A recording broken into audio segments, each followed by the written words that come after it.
December 28, 9:51 a.m. District Court, Defendant Lobby Number 2.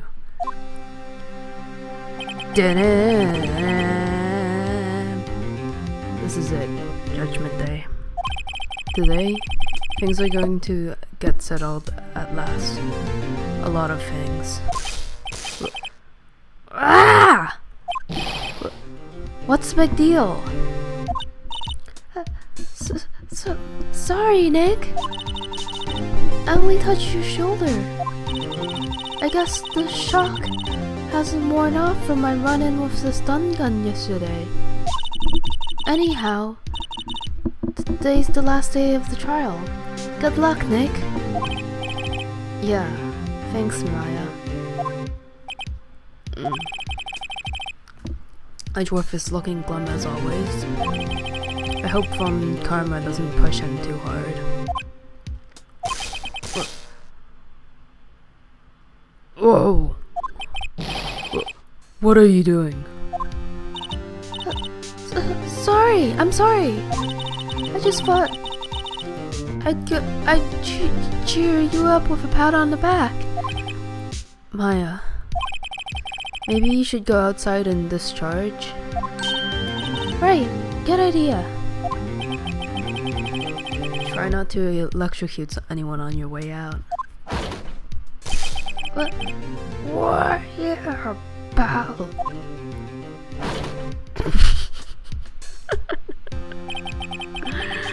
What's gotten into that girl? Detective Gumshoe. Morning. Mr. Edgeworth? Good morning. How did it go, Detective? Have no fear. As promised, I've captured our runaway caretaker. I've just brought him in. Took all night, pal. Thanks, Detective Gumshoe. You must be tired. Actually, after that shock I got on the way in, I feel pretty good. Yogi says he's forgotten his own name. But that has to be a lie. Why would he want revenge on Edgeworth if he couldn't remember his past? He does remember, and I'm going to prove it.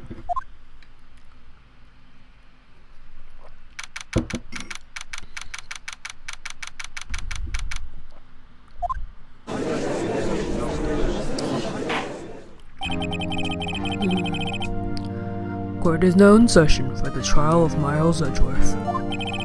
The defense is ready, Your Honor. The prosecution is ready. Right, very well. We have reached the final day in the proceedings in this trial. I ask that the prosecution submit decisive evidence. Understood. Come on, don't be awed into silence by every little thing he says. Very well, Mr. Von Karma. Your opening statement. Right. Thanks to Detective Gumshoe's efforts, the boat rental shop caretaker has been arrested. In yesterday's trial, the defense asserted that the caretaker was the murderer. However, the caretaker has yet to confirm this. Well, perhaps, if you did some detective work, you wouldn't have to ruin your reputation. I would like to ask the defense to cross-examine him as much as necessary, in order for poor Edgeworth to come out and admit that he thinks he cut his own father.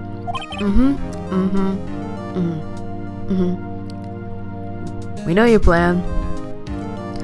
Very well. Please bring the witness into the courtroom.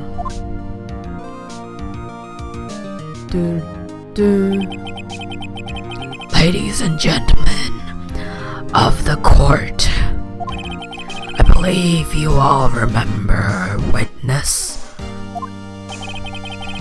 He lives in the boat rental shop on the lake, from where he witnessed the incident.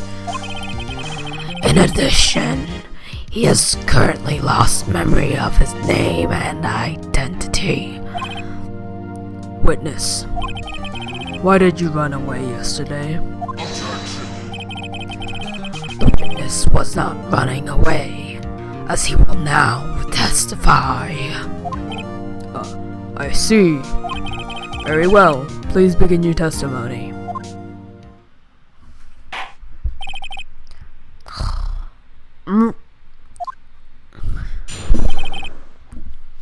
By our left court.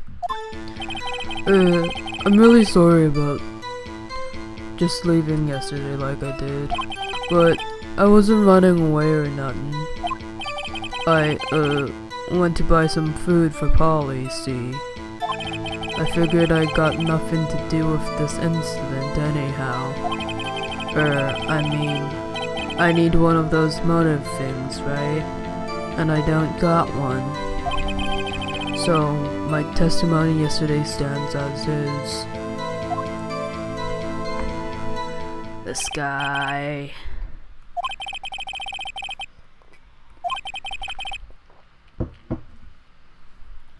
He has to know his name. Yanni Yogi. You're Yanni Yogi, and I'm going to prove it.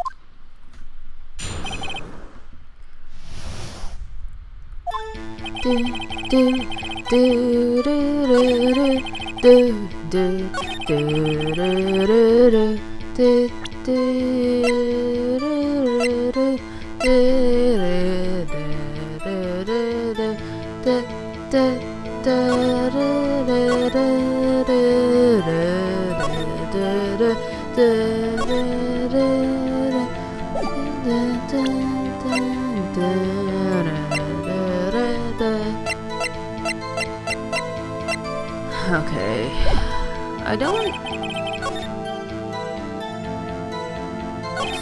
know if I can just present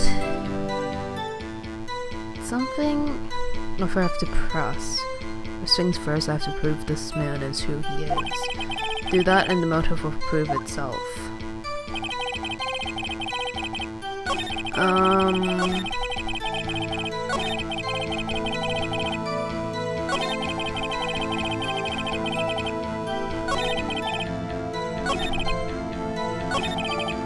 Let's see.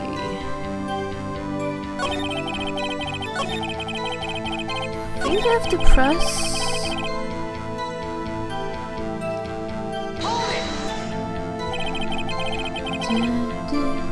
You lost much of your memory, is that correct?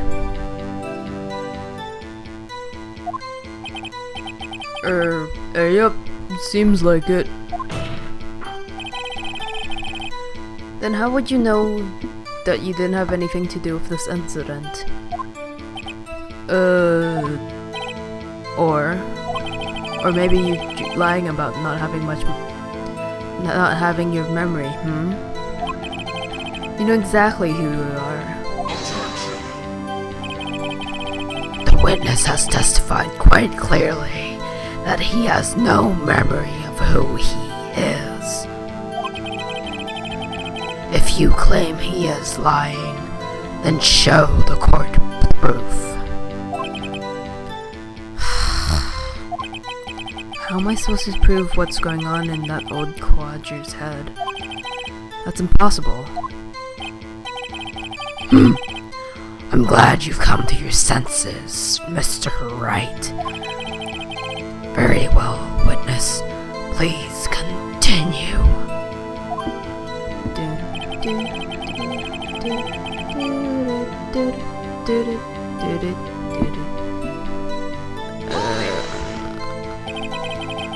How can you say you had no motive? I say you do. Right, you an idiot. You had a grudge against Edgeworth and the victim, Robert Hammond. That's why you took revenge on them, right? Please don't make me repeat myself, Mr. Wright. This witness has no memory of anything beyond several years ago. He can't hold a grudge. It's impossible. I have to prove he's lying about his memory. Otherwise, it's going to be the same thing over and over until the trial ends. Oh, there we go. Might I say something, Mr. Wright? Yes, Your Honor? You've been saying the same thing over and over. You've been calling the witness's memory of the past, or lack thereof, into question. But does this really have anything to do with the current case? Of course, Your Honor. The witness has said he has nothing to do with this case, and no motive. Both of these statements are lies. Order. Mr. Wright, there's a serious problem with your claim. Or, are you saying you know who this witness is? Of course, Your Honor.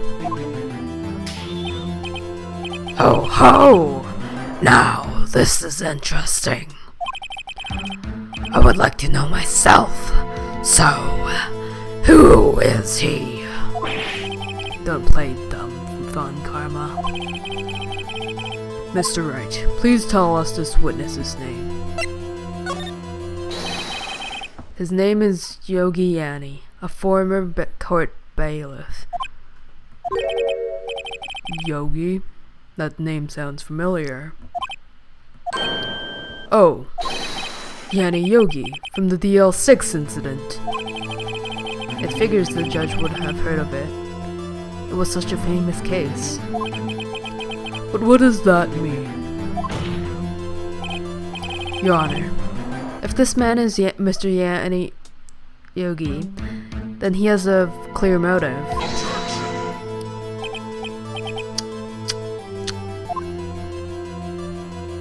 Ugh. Jumping to conclusions again, Mr. Wright. This witness is Yanni Yogi. Fascinating. However, how do you propose to prove this to the court? This is a court of law, as you may recall. You need proof. And allow me to repeat once more that the witness has lost his memory. This is it. I have to do this now. If I can't prove he's Yogi right here, right now, then I've got nowhere else to go. Nick! How are we going to prove it? How can you prove he's a yogi? It's okay. It's actually quite simple. Your Honor, please take this man's fingerprints. Then we'll compare them to the fingerprints on file for Yanni Yogi 15 years ago. Except the fingerprints are gone because Von Karma stole them. I'm pretty sure that's what is happening. I see. That makes sense. Huh? I'm so very, very sorry, Mr. Wright. Why? The witness has no fingerprints. That too. And that's why he didn't leave fingerprints on the gun. Nah, nah, nah. What? What? No fingerprints?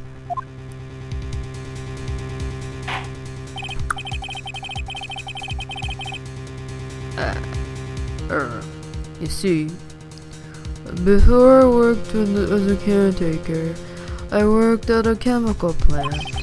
I burned my fingers working with the stuff. Yup. What? Yogi, you sneak. You burned your fingerprints off to hide your past. Well, if the witness has no fingerprints, I guess we will not be able to prove his identity. No. Well, what will you do, Mr. Wright?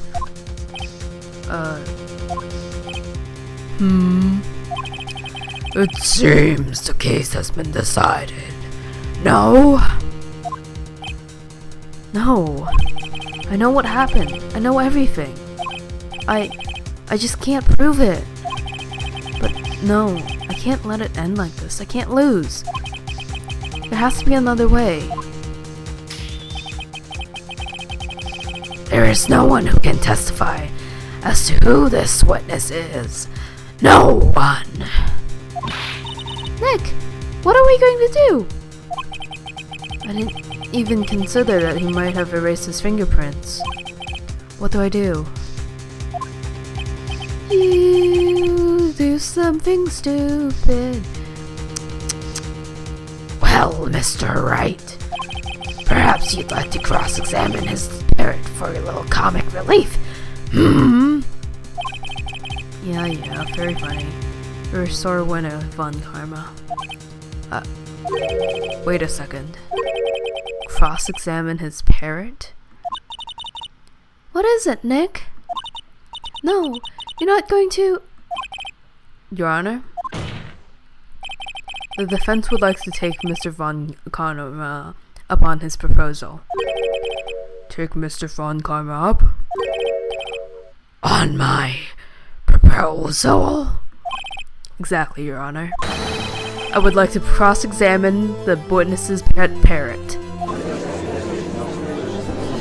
This actually happens in real life, so this isn't actually a problem. Order. Well, what do you think, Mr. Von Karma? Need you even ask? This is a farce. I object. Wait a second. You were the one who suggested I cross-examine the parrot, Von Karma. I have a right to do so. I have a right to do as you suggested.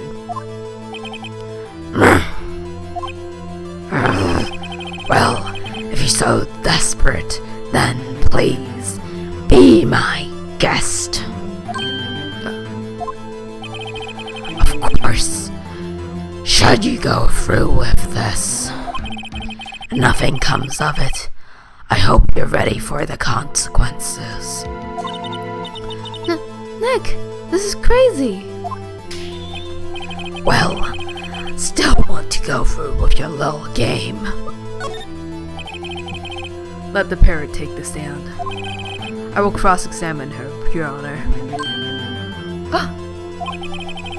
This is the most ridiculous thing I've ever heard. Von Karma's rigged every person's testimony, every piece of evidence, except the parrot. She's my last chance. At least, I think so. Bailiff, bring the parrot. What? My name is Polly. That's quite a bird. Please tell us your name. Name. The witness is ignoring me. It must hurt to be ignored by a bird. Ahem. Very well, witness. Who is your owner? Please, testify for us.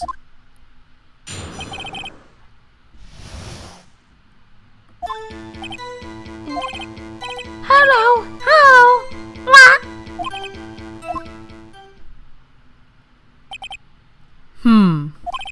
Certainly the most concise testimony we've had so far.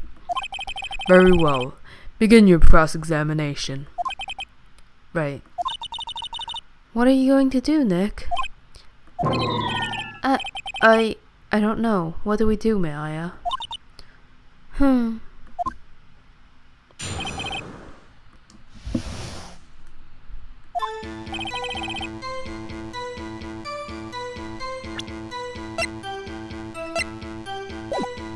Press.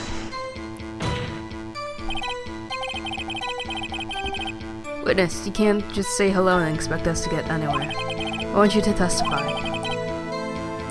Maya, you talk to her. Right. What did I say?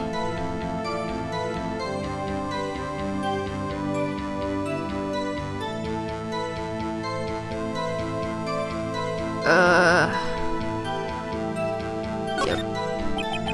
As I recall, 2 days ago. Polly, have we forgotten anything? What? Don't forget DL6! What?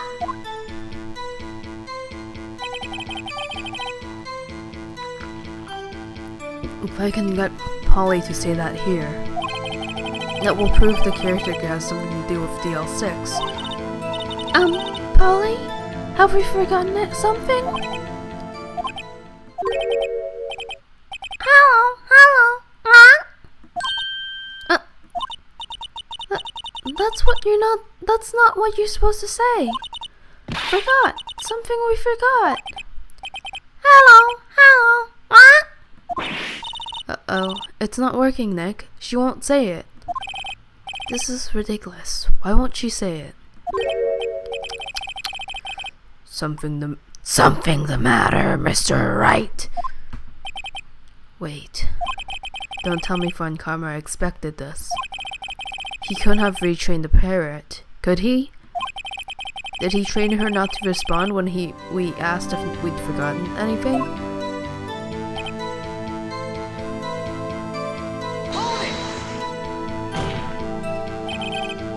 Witness, you're here to speak. You must speak to me. Frankly, I can't believe you're speaking to the parrot.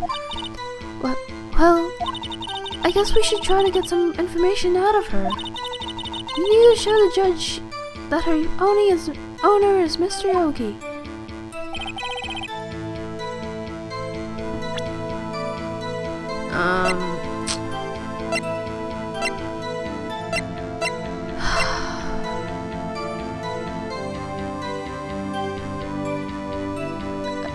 I don't know if I present or...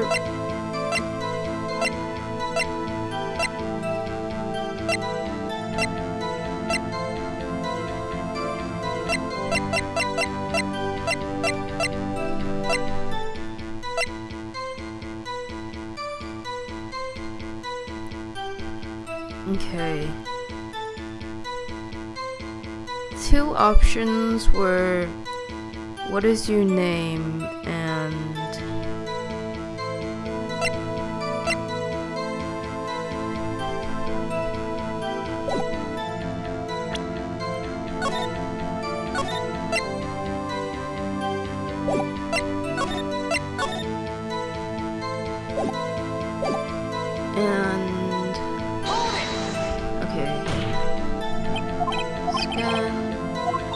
Okay, talk to her. What should I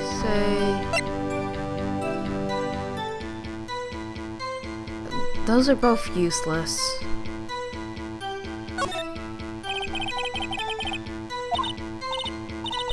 Polly, what's your name? Holly. Mr. Wright, I think we've established that this parrot's name is Polly. Does this have anything to do with her owner's identity? Oh, well, I guess it doesn't really have anything to do with that, no. Please only ask questions pertaining to the matter at hand. Very well, witness. Continue your testimony.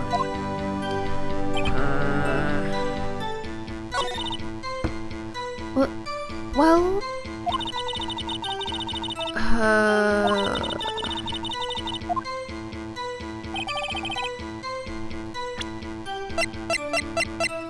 Wait.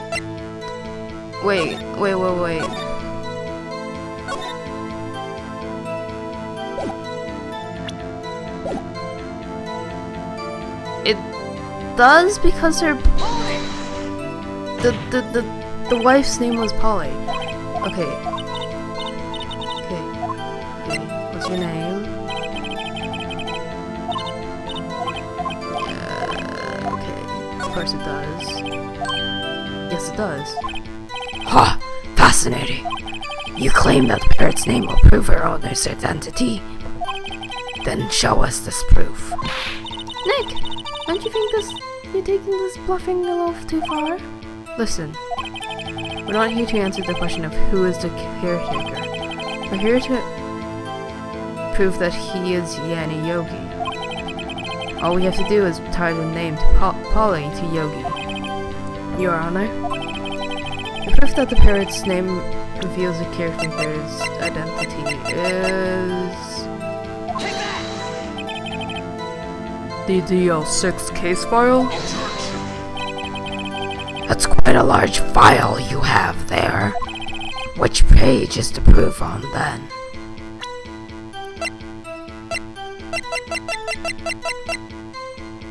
Check. Although, I mean, Polly is quite a common name now for parrots. So, third page. Show us or stop wasting our time. Very well, Mr. Wright. Please show us the page. Where in this file is there information connected to the parrot's name?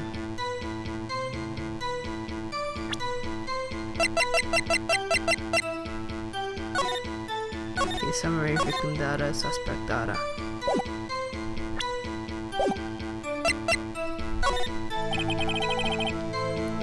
It's on the suspect data page.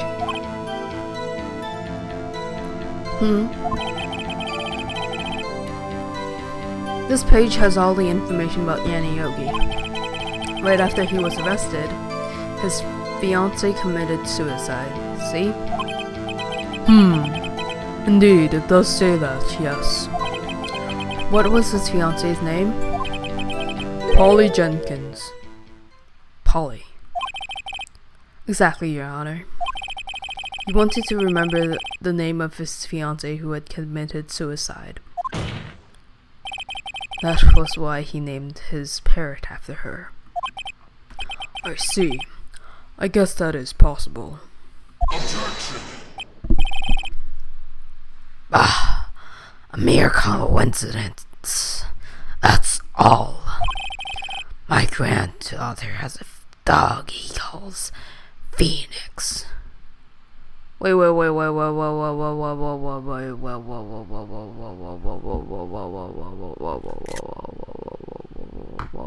What's this?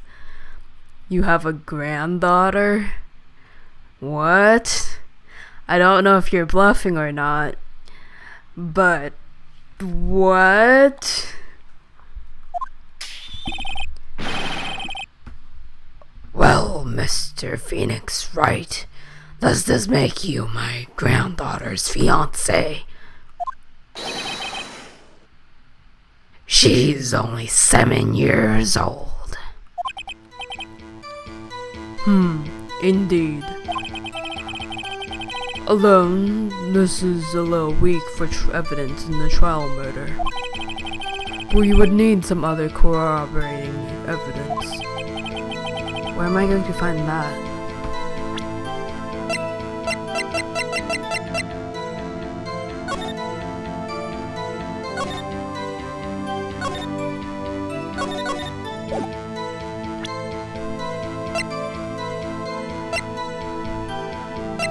L6 Pistol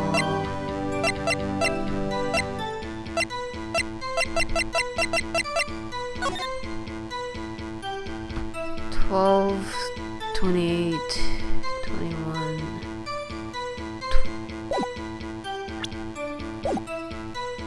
That's the safe number, right? One more. One more. If we can just get one more piece of evidence. Right. But what? Very well, witness. You may continue. Let's go back.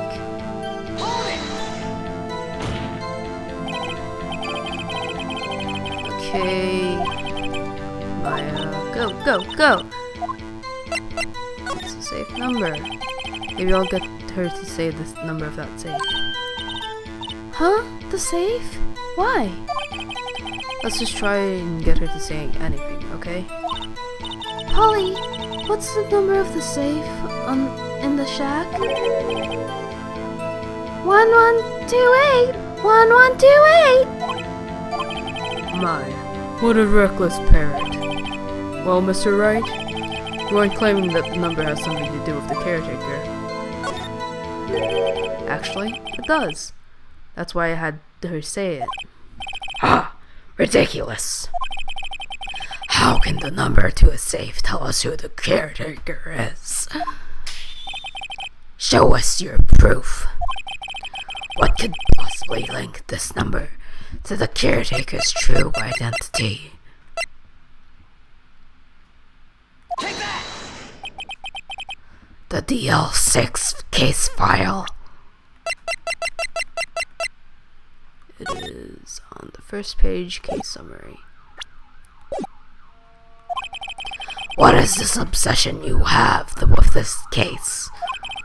Mr. Wright, where in this file is something related to that safe number? It's on the case summary page. The case summary? Specifically, the date on which this DL6 incident occurred. The date of the incident, December 28. Why, that's today's date, 15 years ago. The number on the safe is 1228. Ah. He used the date of the DL6 incident as the number for his safe, Your Honor. That's how important the date was to him. I see. It certainly is an interesting coincidence. People often do set their secret numbers to dates. Bah! This is not tangible proof. I set my ATM card number to 0001 because I'm number one. This has nothing to do with a date. Nothing.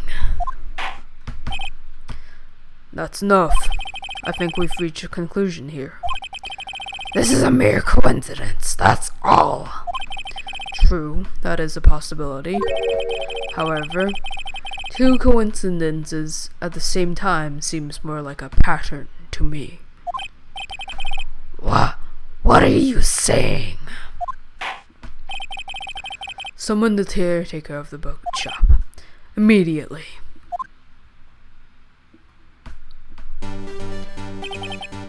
Witness. Tell us your name. Wait. This witness, He doesn't remember. No, it's okay. I've accomplished what I've wanted to do. I'm done. Nick, he looks totally different. This is the real Yogi, I think. Finally. He's been acting feeble to try to hide his true identity. Acting. For 15 years. Well, let me ask you again. Please state your name for the court. My name is Yanni Yogi. 15 years ago, I served as a bailiff in this very court.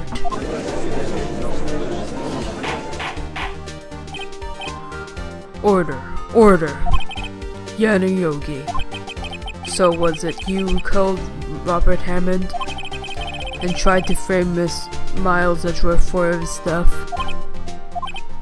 Yes, it was me. I did it. They put me on the witness stand 15 years ago. Robert Hammond. He said I was mentally unsound. He told me it would make me innocent, get me off the hook. So, I pretended to have brain damage. I was innocent, really, but he didn't believe me. He won the trial, but I lost everything. I lost my job, my fiancé, my social standing. Then, this year, 15 years later, a package arrived. It was a letter and a pistol. The plan was written out in careful detail. It was a plan for me to take my revenge on the people who ruined my life. I didn't care who had sent it. I thought this was my chance. After 15 years, this was it. Finally, a chance to have my revenge on Robert Hammond and Miles Edgeworth. I have no regrets. Wait a moment. Revenge against Miles Edgeworth? What do you mean?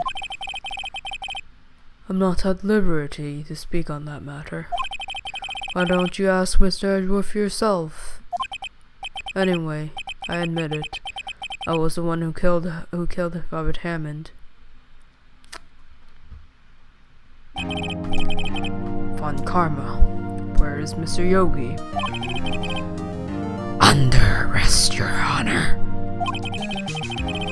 I saw no room for error in his confession. Then, the defendant, Miles Edgeworth, is innocent. In this case, at least. Very well. Will the defendant please take the stand?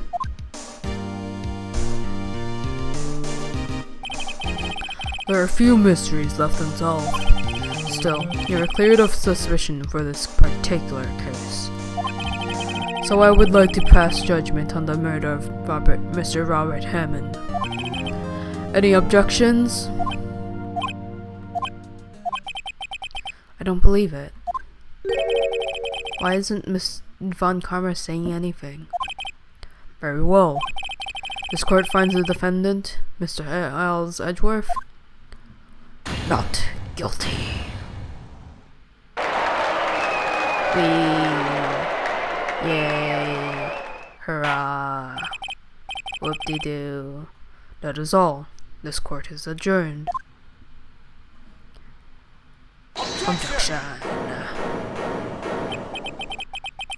Did someone just say objection? It wasn't Von Karma. Wait, what that means? No. It was Edgeworth! Woo! Surprise! No one is. Edgeworth? Your Honor. Object to your judgment. What do you mean? I'm not innocent at all. As we have heard, Yanni Yogi killed Robert Hammond in revenge. But revenge for what? Nick! Edgeworth is trying to confess. He's going to say he's guilty.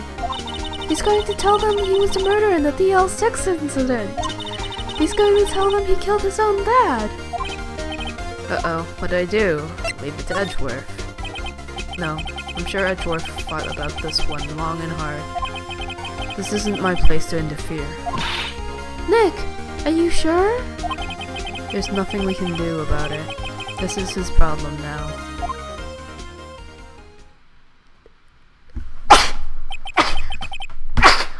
And also he didn't do it, so... For 15 years, I have had a recurring dream. A nightmare. It's only a nightmare. That's what I told myself.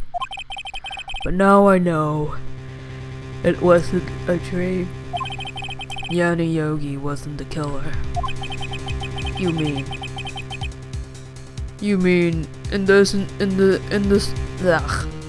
in the incident where your father died? From the distance of the shot, it wasn't suicide either. Briefing was clear as day. Murder, the criminal in the DL6 incident. It was me. Your Honor, and can I confess my guilt?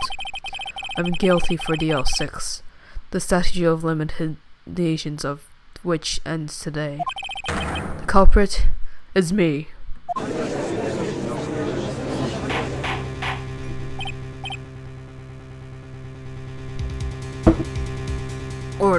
Order. This is certainly unexpected. The defendant, declared innocent, is confessing to a different crime.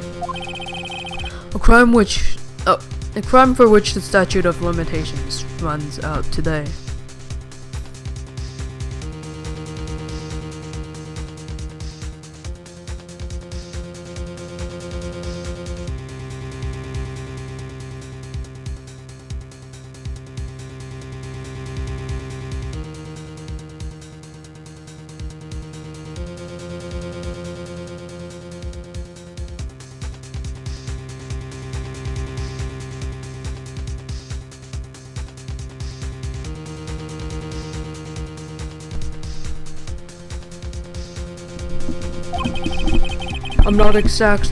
I'm not really sure how I should deal with this.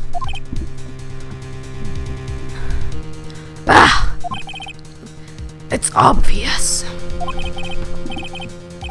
We hold a trial right here, right now.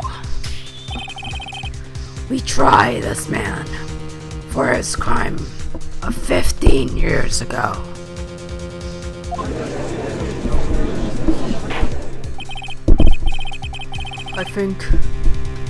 I think I would like to take a 5-minute recess. During this time, I would consider the appropriate course of action to take. Court is adjourned.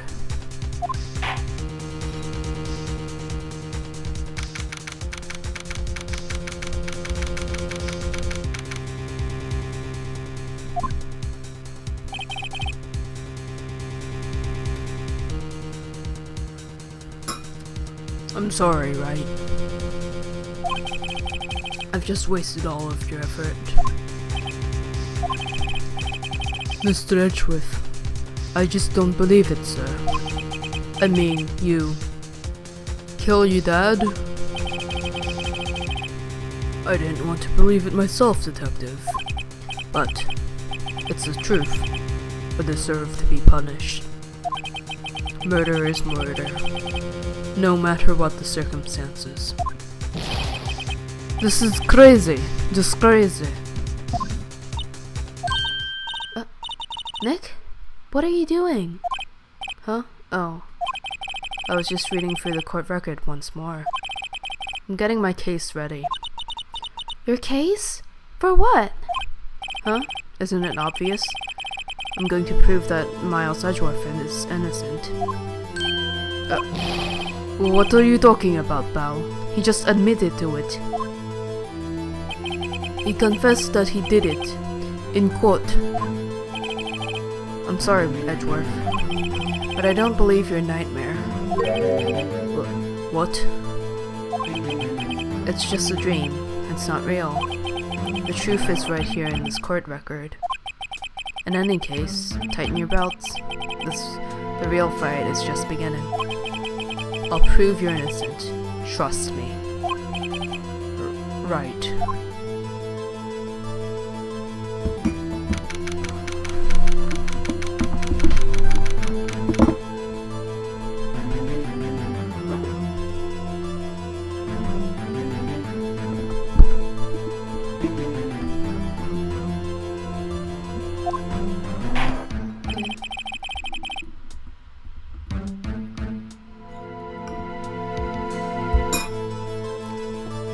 Now then, I would like to resume our trial. Judge, Miles Edgeworth has admitted his own guilt. He has confessed his crime. Let us begin by hearing his testimony. Then, though pointless, let the defense do their cross-examining. The statute of limitations on the DL6 incident runs out today. Though it is unconventional for me, I'd like to run this one by the book. You idiot! This is how you get found out for murder.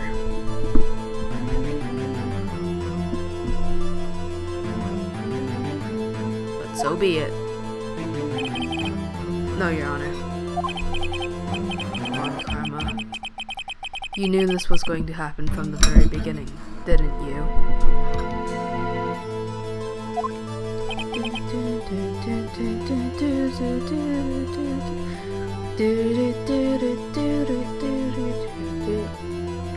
Very well. Will Miss Miles Edgeworth take the stand?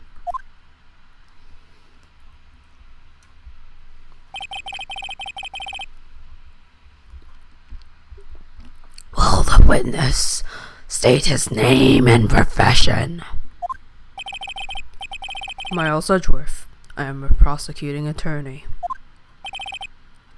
Mr. Edgeworth, 15 years ago, you mistakenly killed your father, Gregory Edgeworth. Is this correct? It is correct. Then testify about this matter to the court. When Edgeworth was telling me about his dream yesterday, I noticed something. One detail didn't quite fit. That will be the key, but only if I can get it to work. Please, please.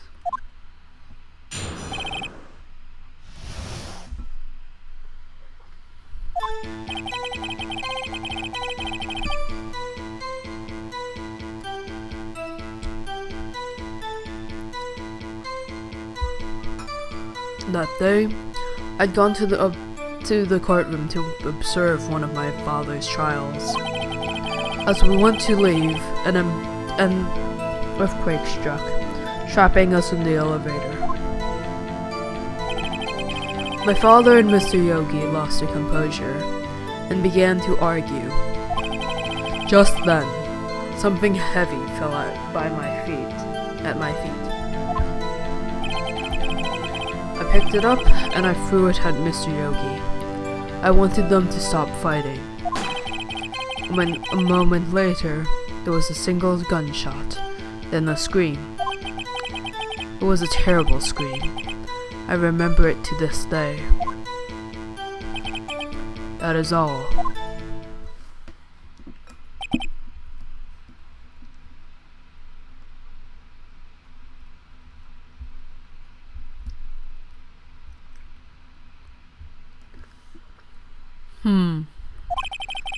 And until now, you thought this memory was a dream. We were stuck in that elevator for 5 hours. The oxygen in the elevator ran out, and I lost my memory of the events. That's the same claim Mr. Yogi has made. Very well. Mr. Wright, your cross-examination, please. Yes, Your Honor.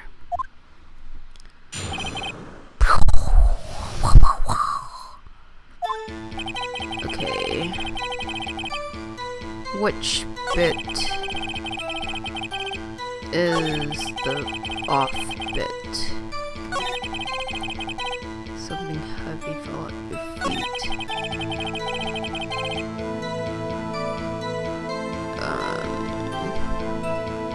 It was definitely the gun.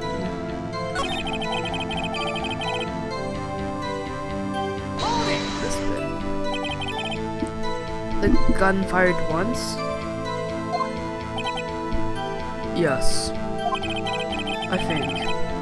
After I threw it, I lost consciousness. Let's check the file.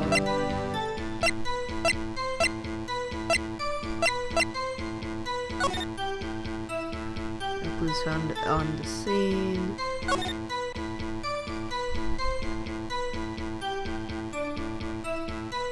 Murder weapon fired twice, one roll. Since then, they've echoed in my head every day.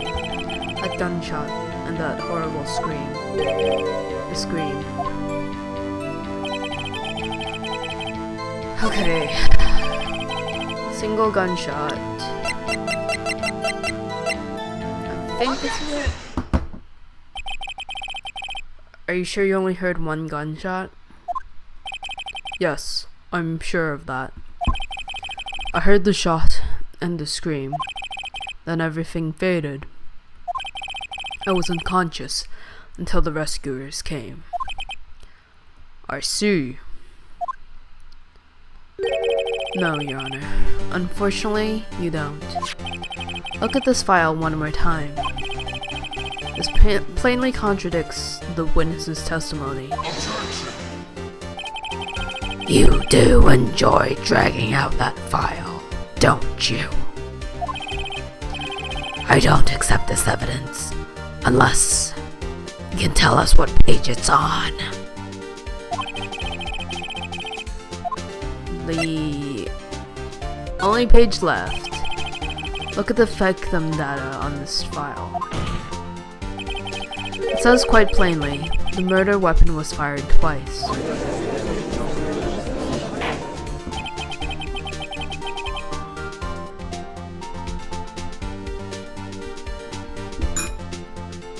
Miles Edgeworth only heard one gunshot, yet the murder weapon was fired twice. The first shot was an accidental firing when the pistol was thrown. So, who fired the remaining shot?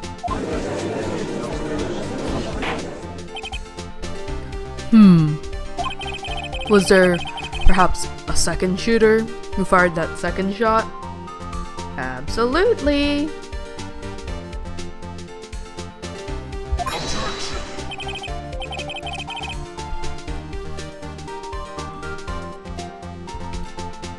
Your Honor, as I'm sure you're aware, this incident occurred 15 years ago.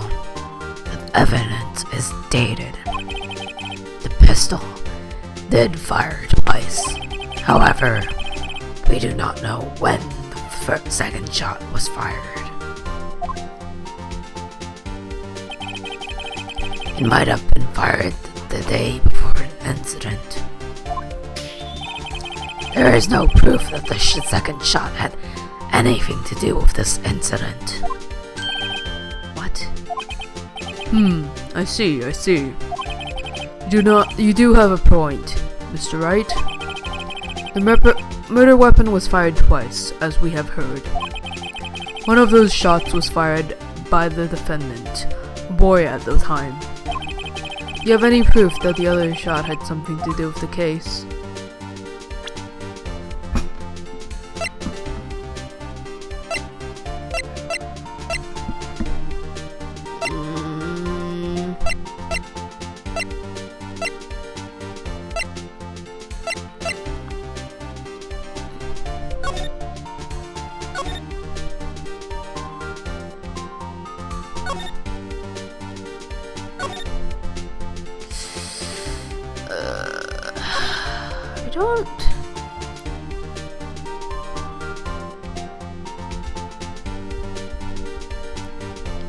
I don't know that I do.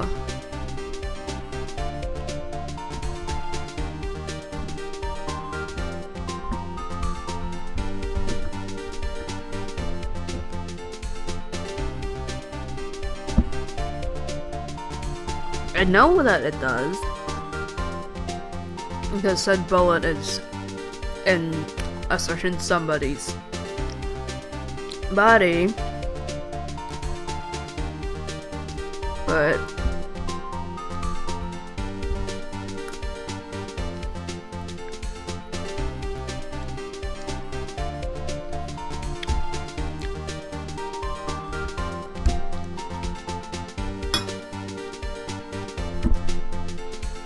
okay.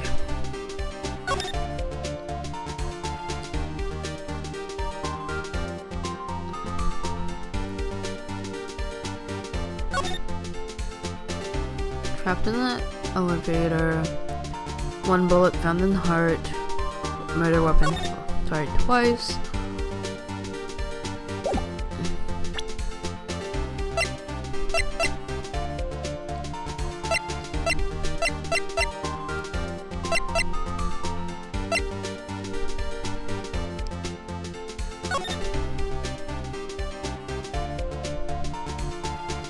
There it is. Also, they could have like punched at the glass or something. They should have. They should have like shot the glass so they could have gotten some oxygen. Like when you think about it. Yes, I do have proof. Your Honor, I think I will be able to show you proof. What? Impossible. Now, Mr. Von Karma. Save your surprise for after you've seen the evidence. Very well, Mr. Wright. Show us your proof. Do you have any evidence that the second firing of this pistol is related to this incident? Take that! Take a look at this photograph. This is the photograph of the scene of the crime 15 years ago.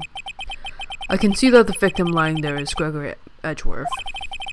This proves that the murder weapon was fired twice at the time of the incident. This photo proves it. So, let me get this straight. This photo proves 2 shots were fired. Where? Your Honor, please, get a clue.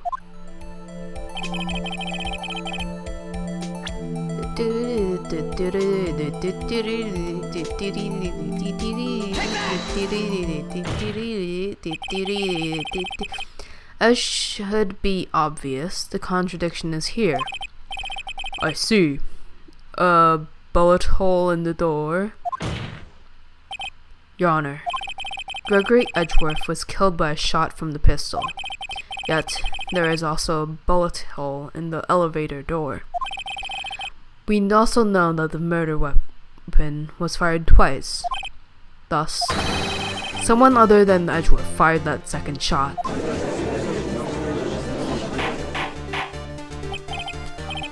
Order! Mr. Wright, what are you driving at? It's simple, Your Honor. At the time of the incident, 2 shots were fired. One went into Gregory Edgeworth's heart. The other hit the elevator door. Remember that the defendant lost consciousness after the shot he fired rang out. In conclusion, we must agree that the second shot was fired by someone else. But, Mr. Wright, but who could that someone else be? The murderer, of course.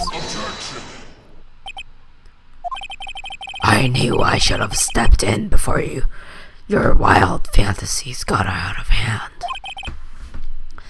Mr. Wright, look once more at the L6 incident case file.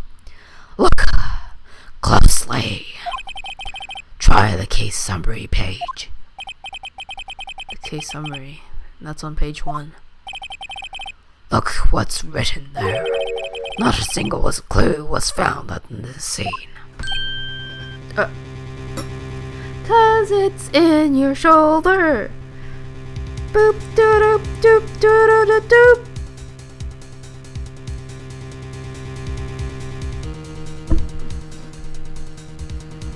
Time to find an old man to find a bullet wound.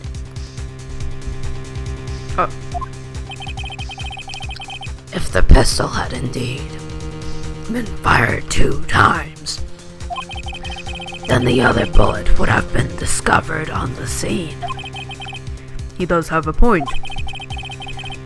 That second bullet has never been found, and yet There is a bullet hole. Explain that, Mr. Von Karma. Explain that! why? Because the second bullet does not exist. The bullet that claimed Miss Gregory Edgeworth's life was the one fired by his own son. That is the truth of this matter. The whole truth. Except there's a bullet hole right there. Where is that truth, huh?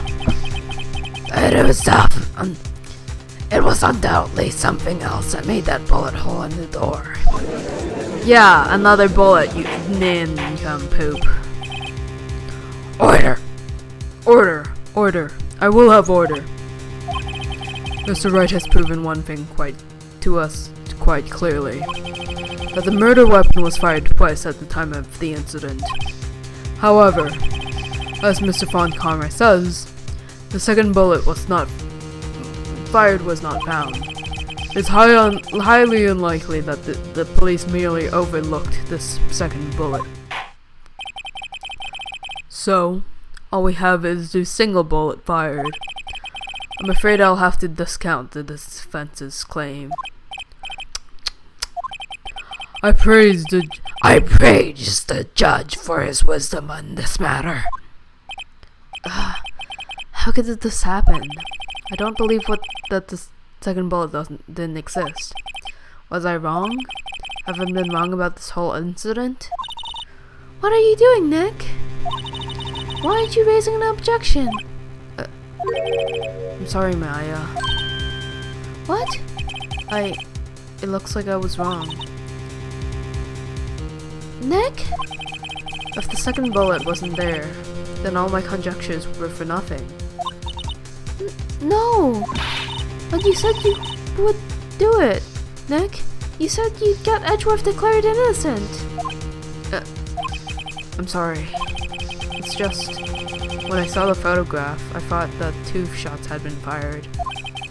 I was so certain of it. I thought I'd won. I thought there was another person, someone who fired the killing shot. But now, I was wrong to think it could be that simple. This case has stood unsolved for 15 years. Nick! Well, it seems that we have finally cleared up this incident.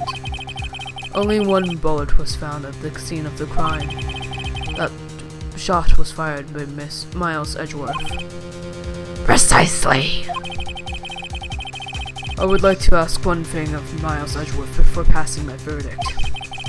Have you been paying attention to the trial so far? Yes, Your Honor. Do you have any objections? No. No, I do not. So you killed your father, though that was not your intention? Yes, I did. Oh no. He's accepted the guilt. Very well.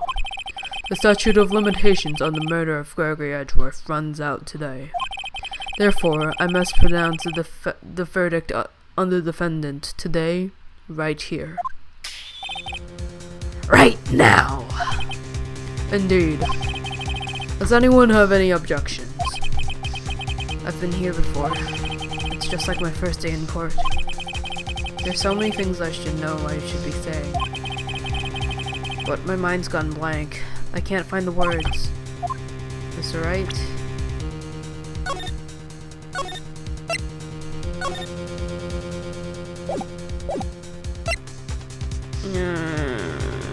Sure. Objection!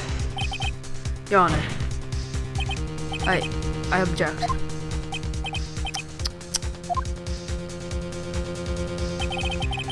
Mr. Wright, on what grounds do you object?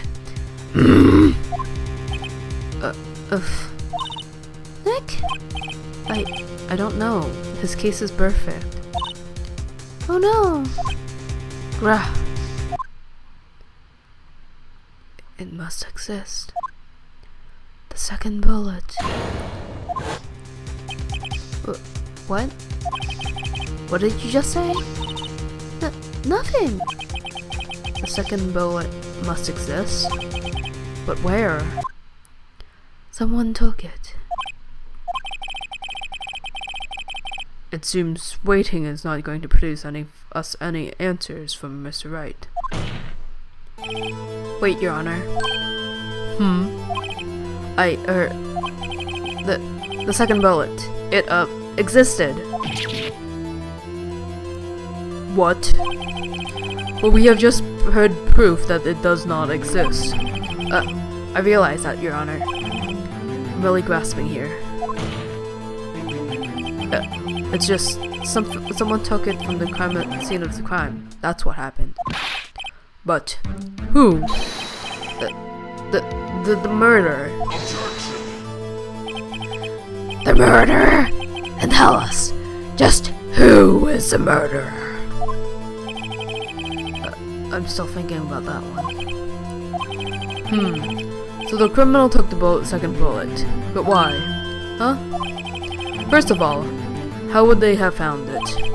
It's not easy to find a stray bullet, Mr. Wright. Was there some pressing need for the murderer to search for that bullet?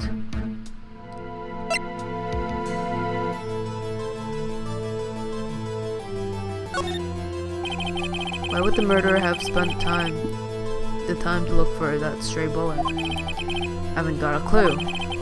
What's wrong, Mr. Wright? Bah!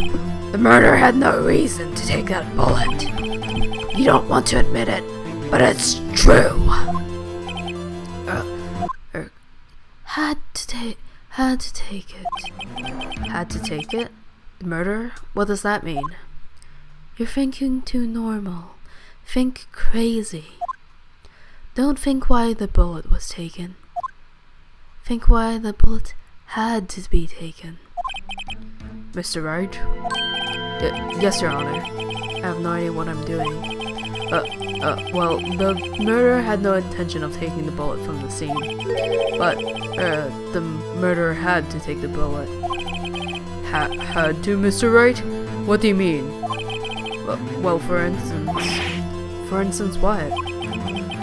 Maybe the bullet was, hit the murderer? The bullet hit the murderer? Just saying, for instance. I mean, if it hit you, you would have to take it with you, wouldn't it? It's not like you could perform surgery right there. You know? Wait a second. I was just talking off the top of my head. But what if that's really what happened? Let me get this straight. So at the time of the murder, the murderers themselves was shot, and they left with the second bullet still inside of them, thus leaving only one bullet at the scene of the crime? Yes, I guess that's how it would work, yes. But there's a problem with that. The other two people rescued from the elevator, Miles Edgeworth and Yanni Yogi, were both unharmed. So that would mean the murderer came from outside, yes.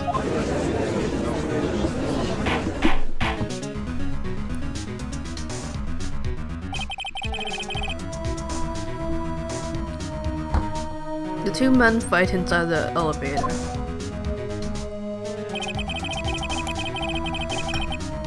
Trying to stop them. The boy picks up the pistol at his feet and throws it. The pistol discharges, and the bullet goes through the elevator door and and hits the murderer outside.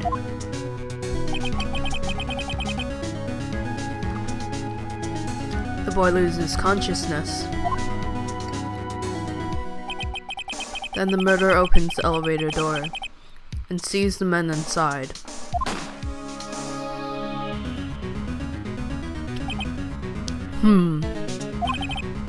Mr. Wright, you are truly the most unpredictable defense attorney I've ever known. I can tell you're grasping, yet I cannot deny the possibility of what you say. What are you saying? Deny it! Deny it!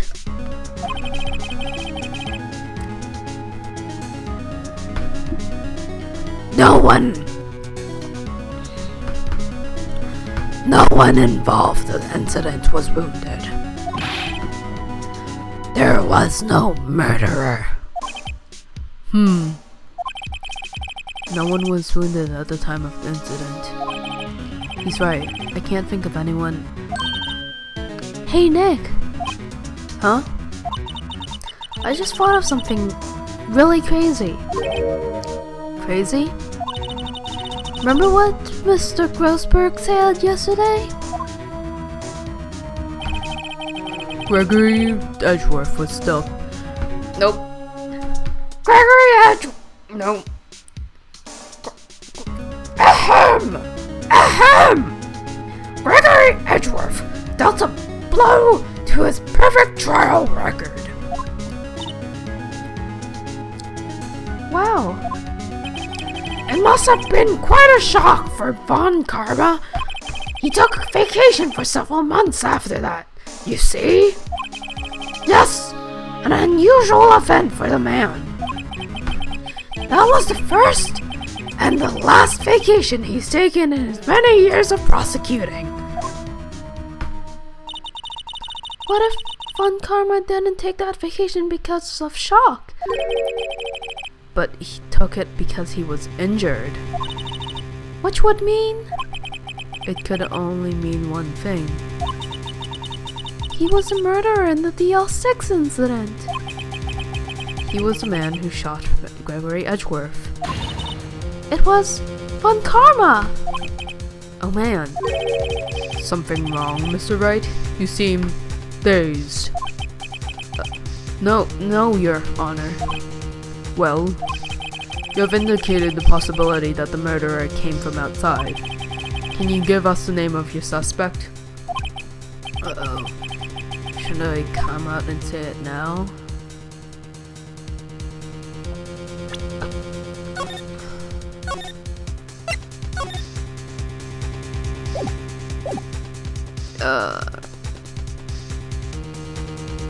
Say it now. Whatever.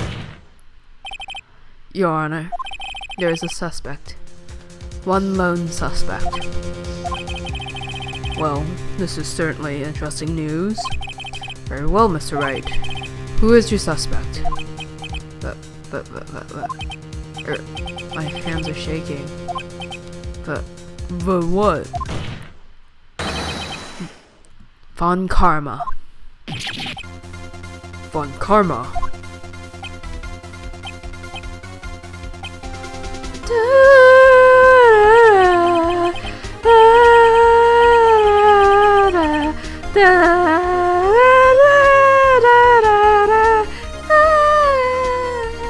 You mean the Von Karma? The prosecutor? The one standing right over there? Bah! You don't object? Huh! I see no need. Why honor this ridiculous outburst with my objection? Because you took a vacation for several months starting the day after the incident. Yet you pride yourself on a perfect record. Why would you take such a long vacation without any reason? So you're taking a kill hit. You're claiming that I took a vacation to heal from my injury from the incident? Fascinating. Prove it. I would have needed surgery, no. Where did I go under the knife at, Mr. Wright? Bring the doctor who operated on me. Have him testify. Nick! Let's find out who his doctor is. It's no use. Edgeworth? I know Von Karma, perhaps too well. He's perfect. He wouldn't leave clues. He probably didn't undergo surgery. That would leave a doctor as a witness. Nobody's that perfect. So what, Nick? Did Von Karma pull the bullet out of him by himself? That's insane! I mean, they do it all the time on TV. No, he couldn't have. You can't just pull bullets out of yourself. Again, they do it all the time on TV. Wait, what does that mean? That bullet has to be somewhere, but where? Well, Mr. Wright, can you produce evidence to prove that I was shot? I think. Alright, Von Karma, I'll prove it. And I'll even use evidence. I know how much you like it so much. Well, what? The evidence that proves Von Karma was shot is... Von Karma is perfect. Wouldn't risk surgery, leaving an evidence trail. So then, I ask, where is the bullet now? I think it's unlikely that Von Karma performed surgery on himself. You don't mean? I do. There's a possibility that the bullet is still inside Von Karma.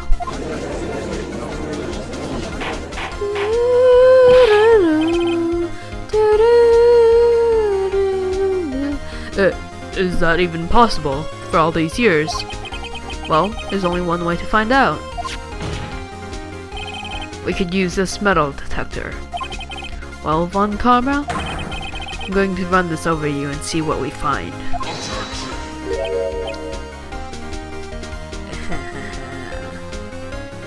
Violating this guy. I refuse. You refuse? But refusing this means you acknowledge that the bullet is still inside you?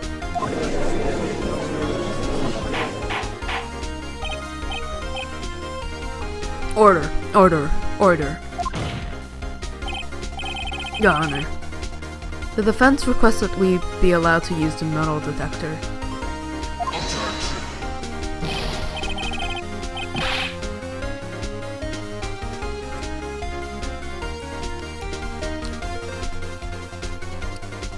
Judge, I call for a suspension of this trial.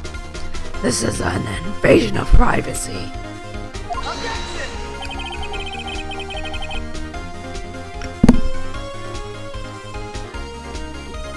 The statute of limitations runs up on this case today. It was you who said we had to end this right here, right now.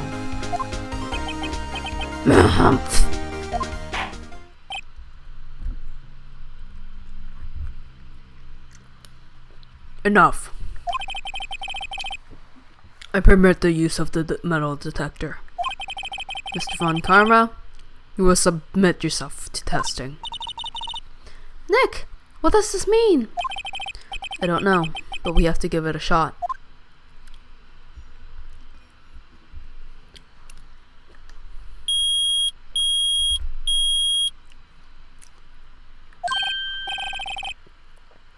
It reacted. Something's inside his right shoulder. The bullet.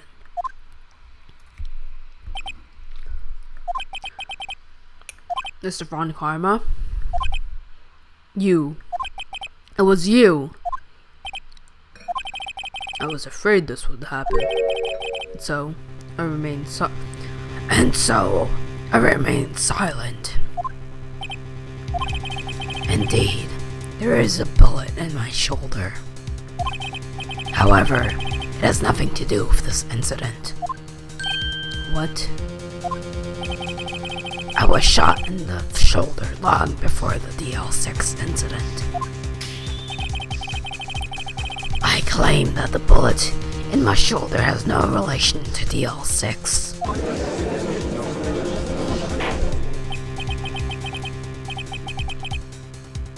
But Mr. Von Karma, can you prove that? Prove? I have no obligation to prove anything. Because for some reason, the same rules that apply to everyone else don't apply to me. It is Mr. Wright who must prove something here.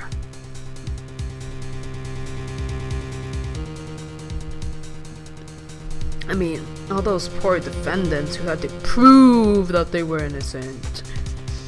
Yeesh. The double standard here.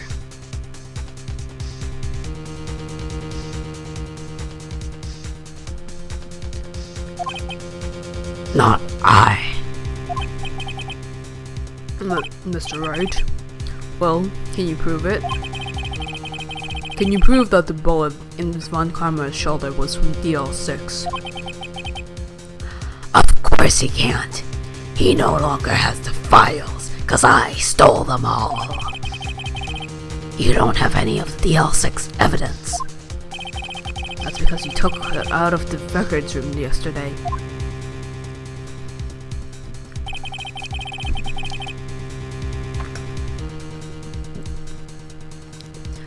With no proof, you cannot convict me of any crime.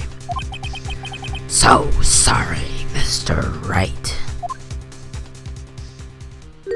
No, I'm the one who's sorry, Mr. Von Karma. What? You were close, one day away from freedom. But you see, I have proof. What? Who would have thought you would dig your own grave trying to convict Edgeworth? I can link that shoulder, the bullet in your shoulder, to the DL6 incident. And here's my final proof. Take that! That's a bullet? Where did you get that? This is the bullet used in the DL6 incident. This was taken from the heart of the victim, Mr. Gregory Edgeworth. The bullet is preserved quite nicely, with all the ballistic markings intact. Ballistic markings.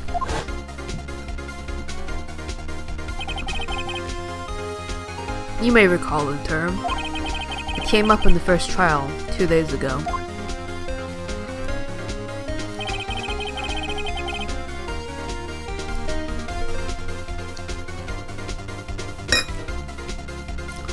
Ballistic markings are the fingerprints of a weapon. All bullets fired from a gun are marked with that weapon's unique pattern. By examining the markings, you can tell which weapon fired the bullet. It's quite accurate.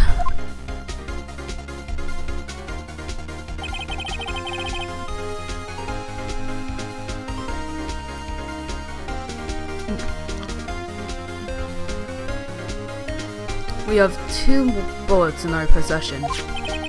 One, the bullet removed from Gregory Edgeworth's heart. The other, Mr. Von Karma, is the bullet buried in your shoulder. We could analyze both bullets. Then, if the markings matched, we would know that both bullets had been fired from the same gun. The very same pistol. In other words, the murder weapon that killed Gregory Edgeworth. Mr. Von Karma, you will let us remove the bullet from your shoulder. Then, we'll compare the ballistic markings to those on this bullet. and solve this case once and for all. Well, no, Mr. Von Karma. I mean, you could probably, like, accuse us of tampering with the evidence because somehow we've got our hands on this evidence.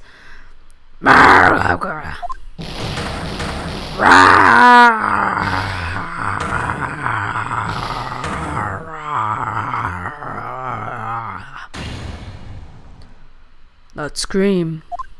I've heard that scream before. Wait, I know. Help! I can't breathe! Quiet. I said quiet. You're not making this any easier. Stop breathing my air! I'll stop you! Stop breathing my air!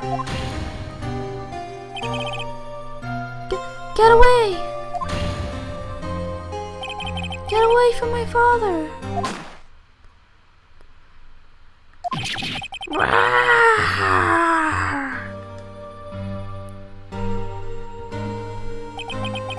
It's that scream I heard in the elevator 15 years ago. On Karma, it was you who screamed.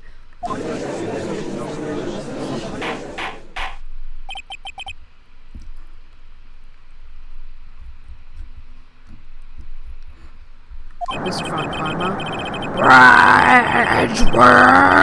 Edgeworth, only you would dare defy me. So, it was you. You and your father are my curse.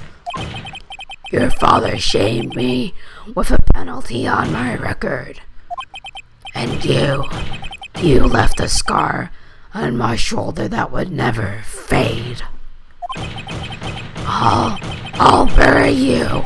I'll bury you with the bare hands. Death! 15 years earlier.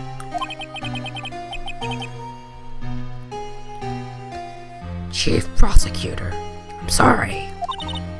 On Karma, it's not like you to make this kind of error. Never would have thought that Edgeworth would be the one to catch you. I was careless.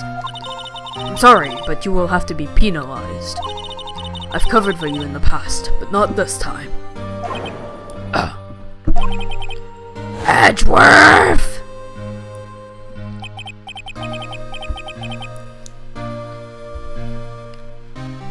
It was a shock like none I'd ever known. Me, penalized. It took hours for me to regain my composure. Suddenly, I found myself in the darkness. I was in the court records room. I must have wandered in there without thinking where I was going. The room was pitch black.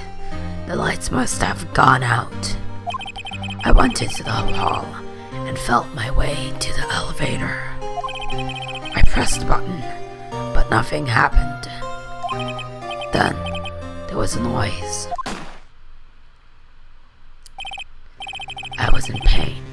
A horrible, burning pain in my shoulder.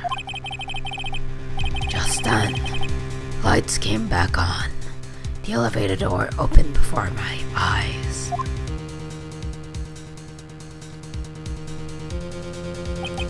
I saw 3 people inside, all lying unconscious from oxygen deprivation.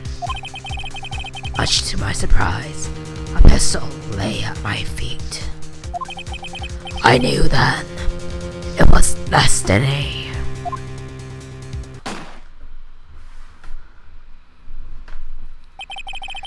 In his last moments, Gregory Edgeworth was still unconscious.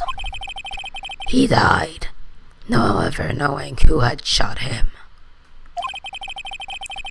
Later, he spoke through a medium, blaming Mr. Yogi.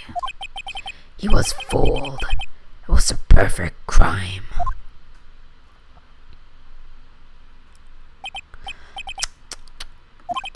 Who would have thought another man would have come to open that elevator door. Judge, What? what are you doing? Do your job. Bring an end to this miserable charade. Now, end it. Very well.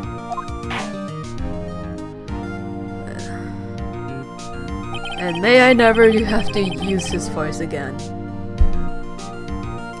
It appears we have come a very long way to the end of this maze. 15 years later. Mr. Miles Edgeworth? Yes, Your Honor. You were innocent. You are innocent. As you said, it was all a nightmare. Yes, Your Honor.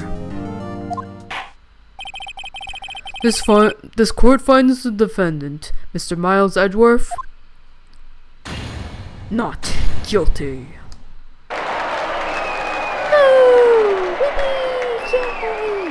Yay! That is all.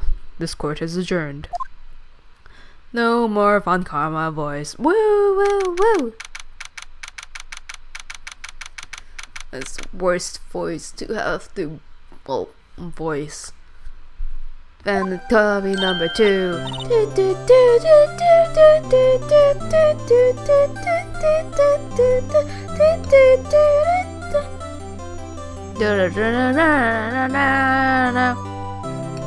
Nick, you did it! Did you see his face? Von Karma looked even paler than usual. He's pretending to be all cool, but inside you crushed him, Nick. Crushed. I gotta say, I'm impressed. Huh. It was pretty close though. I was sure we had it. I know. I was on the verge of tears the whole time myself. But now it's all just a good memory. So, it's finally over, Edgeworth. Right. Yeah? Alright. I'm not sure how to say this. I know. Try, thank you. I see. Thank you, right? You're welcome. I think you could have done better than that. Sorry. I'm not good at this sort of thing. You got a lot to learn, Edgeworth. She's got you there. Whoop! Amazing, pal. You pulled through, just like I thought you would. I'll never forget this. I'll owe you one, pal. And tonight, with the party, dinner's on me. But it should really be on Mr. Edgeworth, because he's a rich man with a rich suit, rich apartment probably, a bunch of a very nice office, etc. Yeah, my salary went down a bit this month, but who cares? See, Mr. Edgeworth? You should take a lesson from Detective Gumshoe.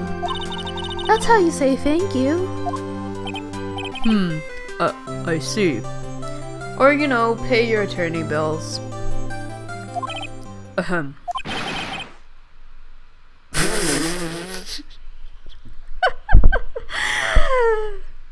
I'm not doing that. I feel foolish. Don't worry. Take it a little at a time. You'll get used to it. It's been 15 years since I've seen Edgeworth this unguarded. Hey, y'all. Lada! Y'all were great in there. Thank you. Yo, Edgeworth. Congrats. Thank y'all very much. I knew you were innocent from the start, of course. Just look at you. You wouldn't stick your hand in the cookie jar even if no one were there. You were the witness on the first day of the trial, weren't you? Yeah, well, let bygones be bygones, eh? Speaking of which, what are you doing now, Lotta? Who, me? I went back to college. I gave up on trying to be an investigative photographer pretty quick. Really? That's too bad. Huh? Isn't that the guy from the park? Huh? It's over, Nick! It's over, Nick! My life is over! Why is that face, Larry? What happened now? Oh, Nick, I've not long for this world. You don't look sick. It's Fiance. She's going to live in Paris. Paris, Nick. She's leaving me behind. Should have seen that coming. Yo, Edgy, there you are. Yes, here I am. Congrats, Edgy. Here, a little gift from me in celebration. Celebration? That's unusual for you. Harry Butts, you come along tonight too. My treat, pal. Huh? Thanks. Looking forward to it. Yo, Nick. That's the suit that questioned me. When he says treat, there's not police talk for prison food, right? I think you'll be fine, Larry. Right. Yeah? What's up? That envelope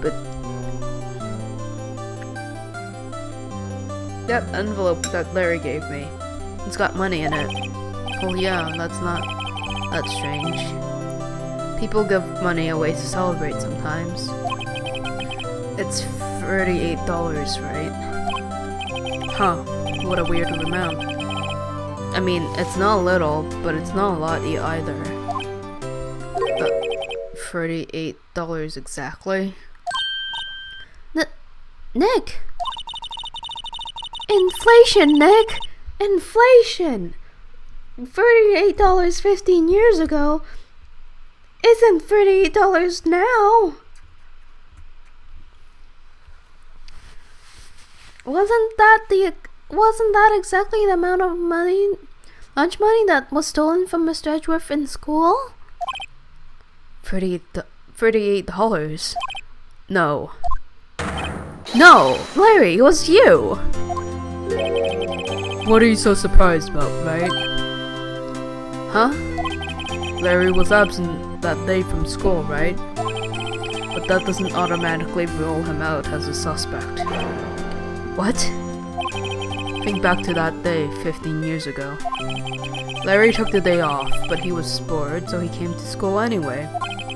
When he saw the money lying there, and the rest is history. I never was good at history, huh? Edgeworth, you didn't know, did you? I suspected. I just couldn't picture Larry protecting you like he did that day. Everyone else was saying you did it. The whole class was against you, remember? Yeah, too well. Right. You may not know this, but we used to have a saying back in school. When something smells, it's usually the butts. I know. Really, right. I'm surprised you didn't figure this out. Well, this is sure an unexpected turn of events, eh? Edgeworth. You should have told me. No, Nick. It was 15 years ago. Don't you think that the statute of limitations has run out, Mr. Edgeworth? I'd say so, yes.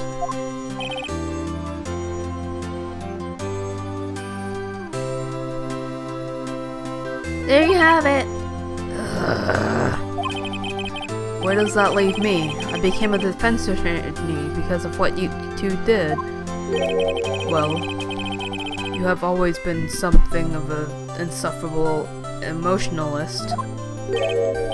Yeah, you get worked up too easily too. Death! The death sentence to both of you. Man, if only I'd known, I'd have become a prosecutor. Same goes for me, only the other way around. For the longest time, I thought I might have killed my own father. Thought I might be a criminal. I became a prosecutor in part to punish myself. If I had known the truth, I might have become a defense attorney after all. Edgeworth. Want to switch right? Hey y'all, line up, I'll take a photo.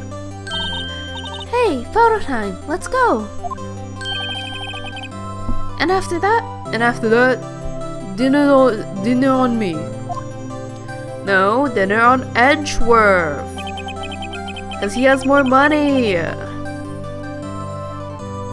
Detective Gumshoe took us out on the town that night. He celebrated Edgeworth's newfound freedom, even though Edgeworth himself was still in detention.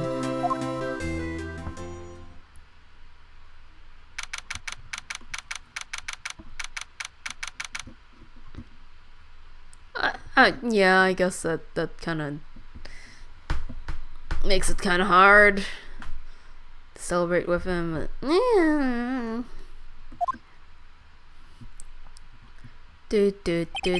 Whoa, I went a little bit overboard yesterday. My head hurts. Huh? It's still only 5. Maybe I should go back to sleep. You sleep in the office, right? What's this? A letter? It better be payment. Oh, it's from Maya. Never mind. Good morning, Nick. You were really impressive yesterday. Seeing you, it made me think about what I'm doing here. I'm a spirit medium, in training of course. I wanted to help Mr. Edgeworth too. I wanted to help you, but I couldn't. It was useless.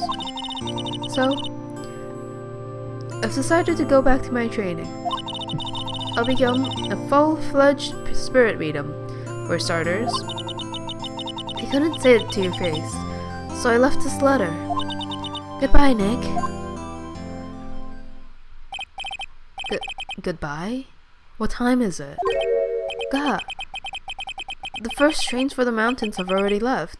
To the station.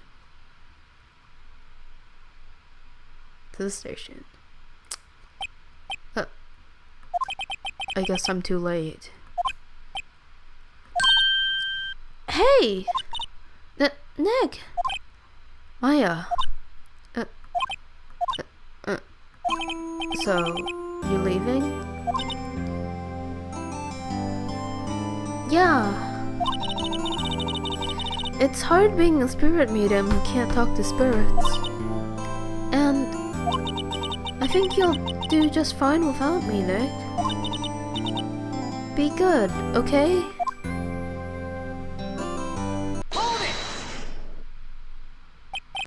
it! Wait. What? Never could have saved Edgeworth without your help. Huh? On the last day of the trial, I heard her. I heard Mia's voice. You heard my sister? Yes, only her voice, but still. It was at the very end when I thought we'd lost everything.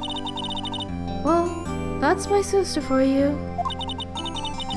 Detective Gumshoe helped, and Mr. Grossberg, and even Larry. I'm the only one who couldn't help. I was useless, Nick. But you were the one who stopped Fun Karma, Maya. Huh? I didn't do anything.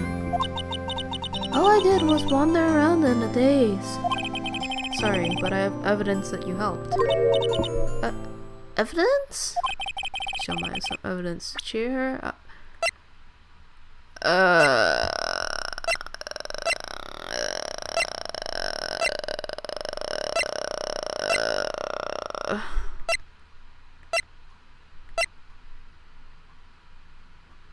Take that! A bullet?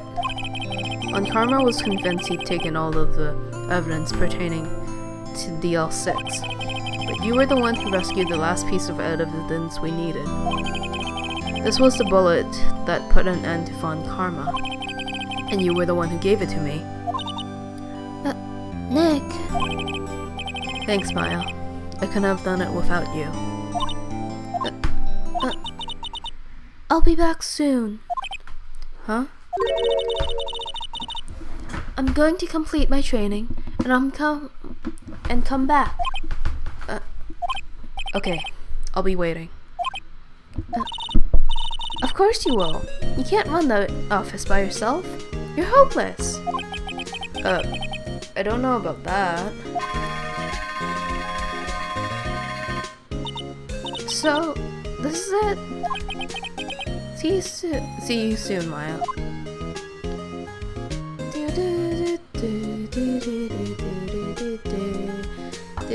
Oh, dang it.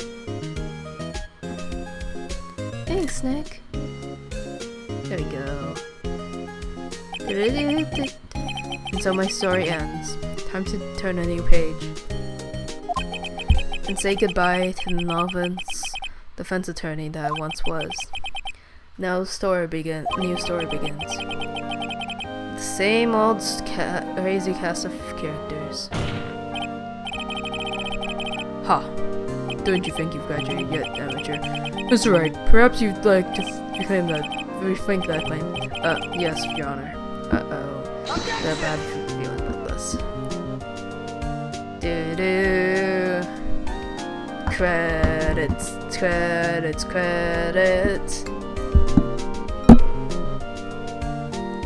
Hey pal, Mr. Edgeworth came down to the precinct to wish me a happy new year. Talk about the pleasant surprise.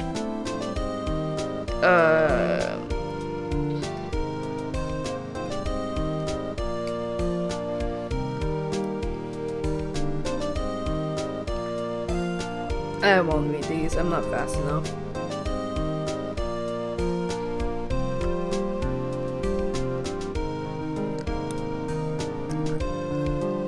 Huh? Nick? Haven't seen him lately. Who, me? I've been working on a cheese shop. That mid-season.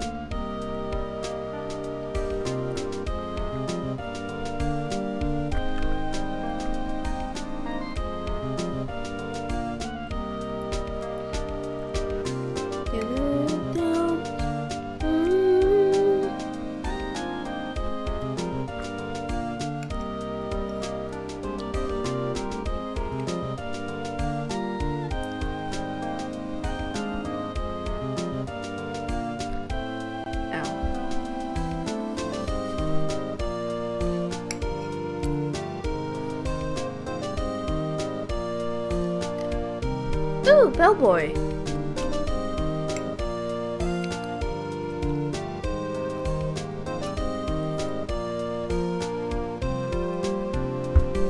Ooh, manager bellboy.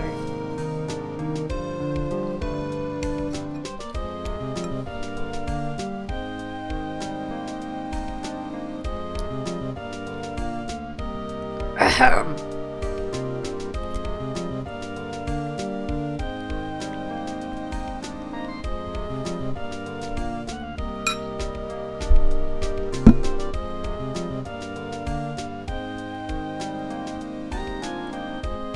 Wait, so whose point of view is this?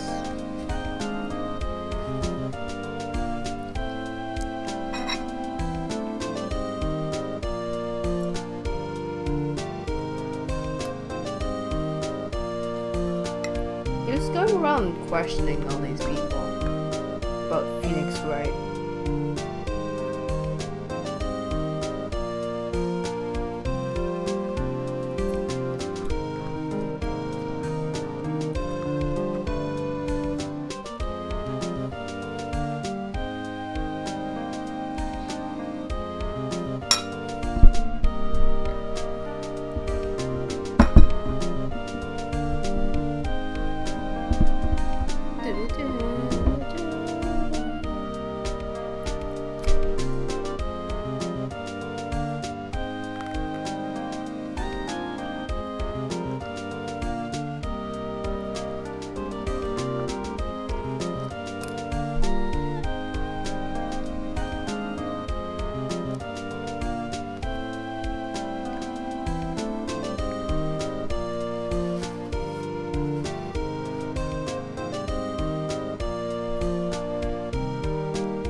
Episode 5. The creepiest.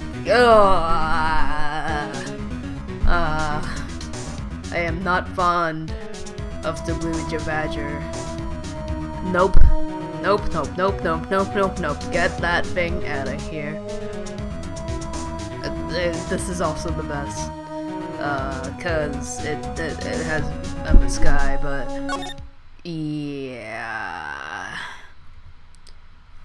Emma Sky's the best.